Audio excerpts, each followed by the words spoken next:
ரத்தமே இல்லைன்னு சொல்கிறவங்க வாரத்தில் இது ஒரு வாட்டியாச்சும் ட்ரை பண்ணுங்கள். சூப்பராக உங்களோட ரத்தத்தோட கவுண்ட் சீக்கிரமாக ஏறும். ஃபஸ்ட்டு இதை எப்படி நம்ம க்ளீன் பண்ணுறதுன்னு பார்க்கலாம். இது பேர் செவரொட்டி. இதை வந்து நான் ஆல்ரெடி 30 மினிட்ஸ் ஃப்ரிட்ஜில் வச்சு ஃப்ரீசரில் வச்சு எடுத்துகிட்டு நல்லா க்ளீன் பண்ணி எடுத்திங்கன்னா தோல் ஈஸியாக உங்களுக்கு ரிமூவ் ஆகிடும். அப்புறம் மஞ்சத்தூள் உப்பு போட்டு நல்லா வாஷ் பண்ணி எடுத்துக்கிறேன். அதுக்கு தேவையான தக்காளி வெங்காயம் கட் பண்ணி வச்சுக்கிறேன் சைட் பை. அப்புறம் ஸ்டவ் ஆன் பண்ணிவிட்டு கடாயை வச்சுட்டு தேவையான அளவு எண்ணெய் ஊற்றிட்டு பட்டை, சோம்பு, சின்ன வெங்காயம் நல்லா ஸ்லைஸ் பண்ணி போட்ட பிறகு கருவேப்பிலை இது நல்லா வதங்கிறதுக்காக நான் வந்து கல்லுப்பு ஆட் பண்ணிக்கிறேன்.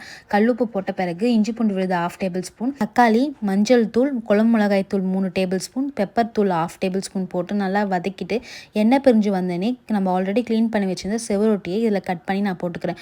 இதில் இன்னொரு மெத்தடும் இருக்குது. இதை வந்து சுடு தண்ணி நல்லா கொதிக்க விட்டு வேக வச்சு எடுத்துப்பாங்க. நான் டேரெக்டாக ஆட் பண்ணியிருக்கேன். இது வந்து என் ஸ்டைல், நான் இப்படி தான் பண்ணுவேன். அதுக்கப்புறம் அது வேகிறதுக்காக கொஞ்சம் தண்ணி ஆட் பண்ணி நல்லா மிக்ஸ் பண்ணி எடுத்துட்டு அதில் தண்ணி நல்லா ட்ரை ஆன பிறகு எண்ணெய் பிரிஞ்சு வந்தனே ஸ்டவ் ஆஃப் பண்ணிவிட்டு கொத்தமல்லி தலையை தூவி இறக்குனீங்கன்னா என் ஸ்டைலில் செவரொட்டி தொக்கு ரெடி. இதை நல்லா சுட சுட சாப்பாடில் பிசைஞ்சு சாப்பிட்டிங்கன்னா சூப்பர் டேஸ்ட்டாக இருக்கும். ஒரு ட்ரை பண்ணி பார்த்துட்டு கமெண்ட்டில் சொல்லுங்கள். நெக்ஸ்ட் வீடியோவில் பார்ப்போம். Tata, bye bye.